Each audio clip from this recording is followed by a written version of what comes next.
Razaman for IFL TV, proudly sponsored by Everlast. Delighted to have with me on Zoom, OD, Ohara Davis. Ohara, it's been a little while. How are we doing, mate? It has. It's been ages, been a few months, but things are all good. Went gym this morning, sparred 8 rounds, so it's time to get back into the groove of things and get fit again. No, absolutely. Whenever I see Winnie Meals on your profile, I know it's serious time. But what is the hmm situation? Obviously, I know Sandra Martin was going to be a final eliminator for yourself. I know that fight didn't. The purse bids obviously got cancelled or whatever. But where are we with everything now?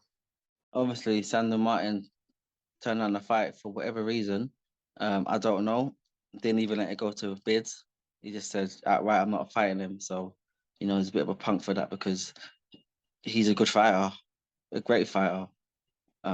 It's not like I think me and him are probably on the same level boxing wise. So I would have lost I like to fight him and to test myself and my skill.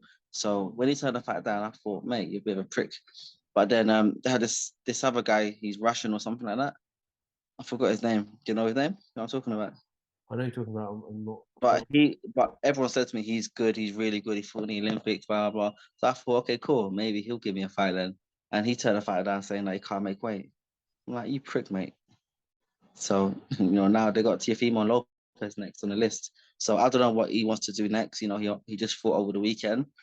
So I'm not sure whether he's going to fight Arnold Barboza or whether he's going to go against me in a WBA final eliminator. So we just got to wait and see. You up for that challenge with Tia? Oh, 100%. Most definitely. He's a fighter. He's a great fighter. He's been unified world champion. And he's got a lot of skills. He's fast. He's slick. He's got really good footwork that he showed in his last fight. And, I like to test myself against someone like him. Just come back to Martin. Obviously, I know Martin obviously is signed up Mm, with Eddie Hearn. mm, We all know about you being thrown under the bus by Eddie Hearn. Let's not go into that, but we all know that Ohara mm, Davis was thrown under the bus. Um, mm. do you think that had anything to play with it? Because obviously you're not on great terms with him. Obviously, Eddie Hearn doesn't want me on the show because I cuss Eddie Hearn all the time on Instagram. I always cuss Eddie Hearn for what he done to me all those years ago. When Eddie Hearn knows if he bids for that fight and I fight against his fighter on his show, I'm gonna cuss him. The whole conference, I don't give a toss about Sandor Martin. I'm going after Eddie Hearn the whole time, and Eddie Hearn knows that it's gonna be smoke for him. So he probably thought, mate, I don't want this guy on my show. So you know, Sandor Martin probably thought to himself, if I'm not gonna fight against him on my home show, then I don't want to fight against him. Point blank, period. And that could have been it.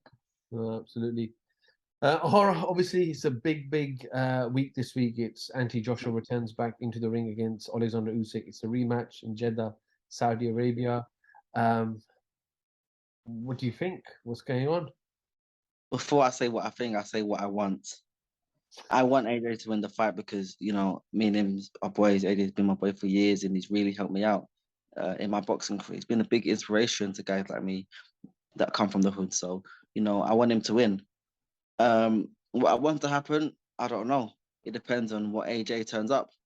If the same AJ that turned up in his last fight turns up in this fight, will he win? Hell no. But he's got a good team behind him. He's got he's got Robert Garcia now on board, and Garcia is a very experienced coach. So I think with what he can add in to Team AJ, I think he's got a good chance to actually win this fight. It's all about the game plan. The fighter that's got the best game plan wins the fight, and I think AJ has a good chance of. I feel like he's got a good chance in this fight. And one thing that I've seen about him is that after getting beat, like he's not run to run. AJ gets angry, and I know that it's been in his mind ever since that fight. He's been angry because he didn't have to fight him again. He could have gone on and fought anyone. AJ's still a massive name. He could have fought anyone, literally any other fighter in his weight class. They made millions, but he said, "Nah, I need to get this guy back." And that's the kind of mindset he's got. He's got a fighting mindset, and he's a fighting man. So, I wish him all the best. I know obviously yourself and Joshua were kind of in Brentwood in the gym with Tony Sims back in the days as well. But you've gone on and had different trainers since you've left Tony Sims, right? He's Mm-hmm. gone to Robert Garcia. How much more pressure is there to adapt to Robert's way? Like, is it easy for a fighter to adjust with one camp? It's never easy, and every new coach has got a new style. And that was a concern because when I see things like that, I'm like, I hope they can gel quickly to each other, or I hope Garcia doesn't try to change AJ too much because you try to change a fighter too much when he's got 8 weeks until his fight. So when a fighter gets a new coach 8 weeks before his fight, and the coach tries to change his old fighting style, it could work against him. Example, we look at Ricky Hatton when he fought Manny Pacquiao, when he got Flo Senior on board and he gave him a whole new fighting style, and he went in there and got his ass whooped. And that's not the Ricky Hatton that we've all known. So sometimes it's about understanding. It's about the coach understanding that I can't change him too much. I can change him a little bit. I can change a few things, and I've got to work with what I've got. And with Robert Garcia, he's a good coach. He's a very experienced coach as well. So I think he knows that. I don't need to say it. I ain't got to tell him. He knows what he's doing. AJ knows what he's doing. So I trust that they've got the best game plan. Everyone says AJ is going to be a lot better in this rematch because AJ knows he got it wrong. He knows he got the tactics wrong in the first fight. When Usyk was asked this question, and people said, "Look, do you expect Joshua to be a lot better?" He goes, "Of course," but he goes, "I will also be a lot better. I'm going to grow into the weight. I'm going to. Hmm. I've already faced him once. I know the challenges that he possesses and the challenges to come. So, are we not just going to expect a better Joshua, but we're also going to expect a more dangerous Usyk?" We're going to expect a more dangerous Usyk, but then again, we're not sure whether that weight gains worked for him or worked against him. It might have worked for him in the gym. It might have worked for him in sparring. Is it going to work for him on fight night? We don't know. We literally don't know. And obviously, you know, Usyk's made a few changes to his camp, but I think it's all about the fight that's got the best game plan. That's all it comes down to. But Usyk is going to be a better Usyk. AJ is going to be a much better AJ. But but again, this is what makes boxing so exciting because we're not sure who's got what game plan, and we're not sure who's going to come out on top. And this is why I've been looking forward to the fight so much. With Usyk winning the titles that Ruiz did, he won the titles in the rematch. Joshua was so motivated to become a two-time heavyweight champion. In this scenario, we know Usyk was with his country and on the front line trying to defend his country. And even his manager, Alex, turns around and says that Usyk's not fighting for himself, he's fighting for the nation, for the country. He wants to make the country proud. He wants to put the country back on the map.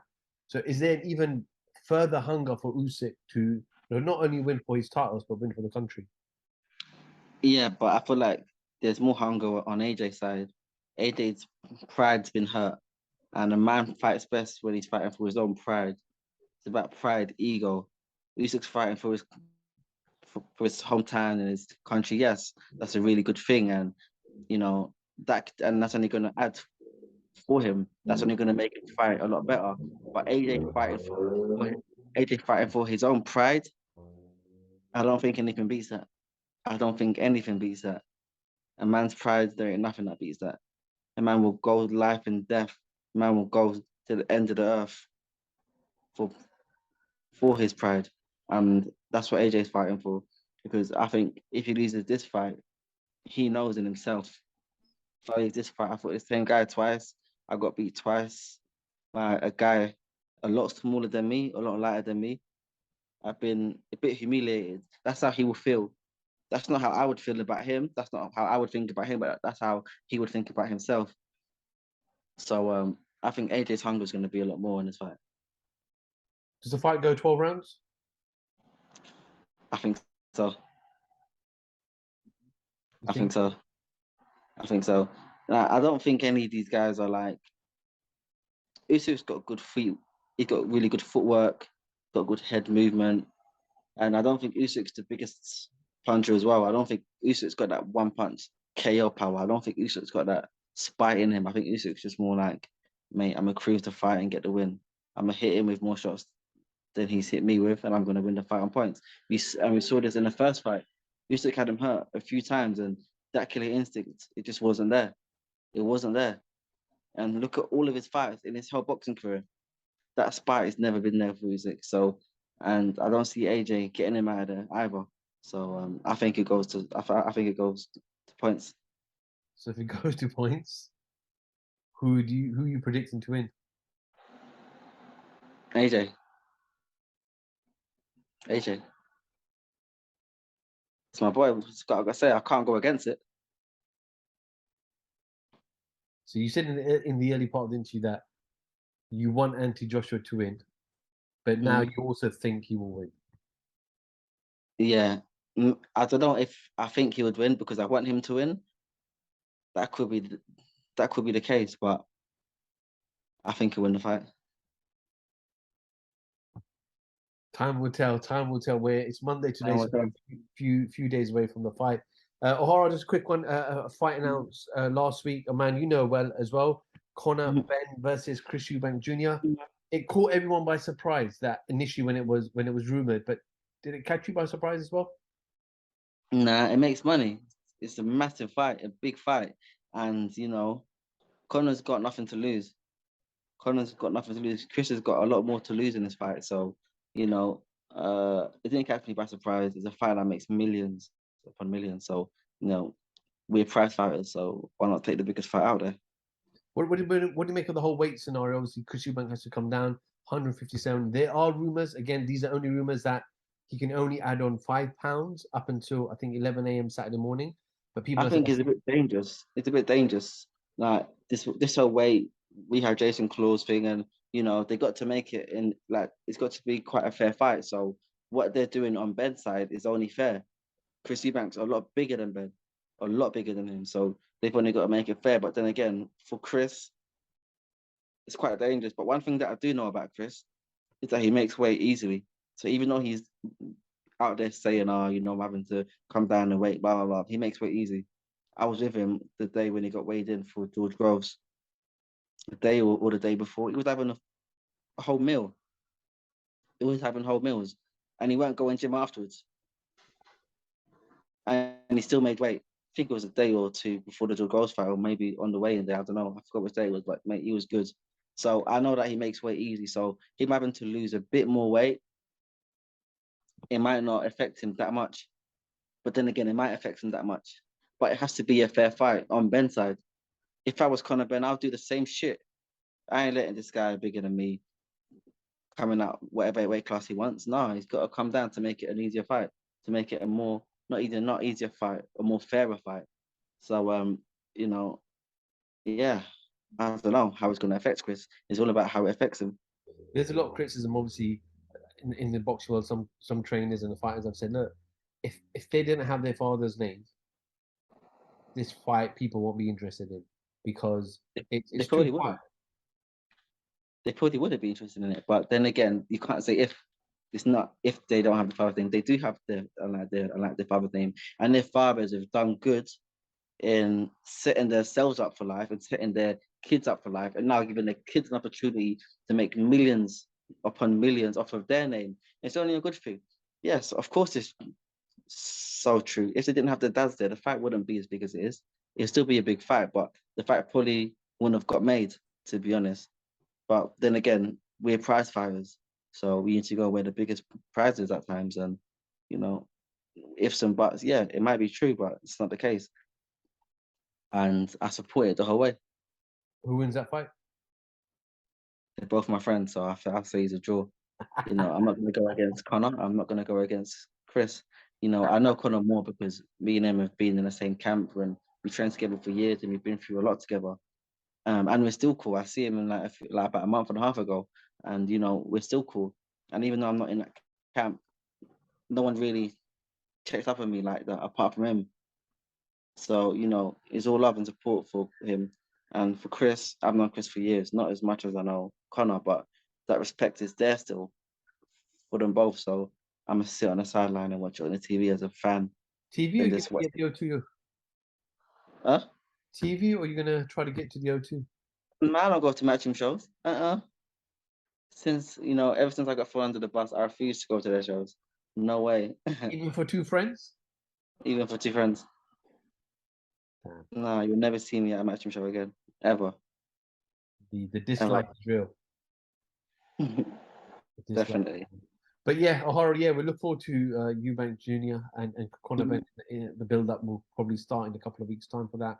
But yeah, appreciate you coming on. And I know you just come back from the gym as well. We're almost running out of time because we started talking before we started doing the interview. So yeah, we look forward to some fight news. And yeah, we'll catch up with you very soon.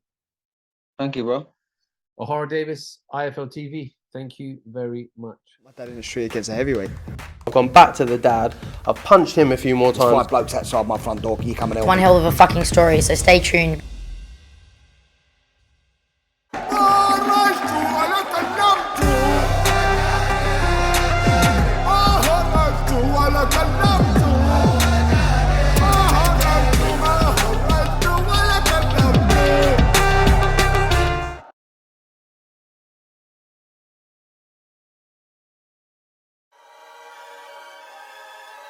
Welcome, Team Everlast, to the Team Everlast Fitness app.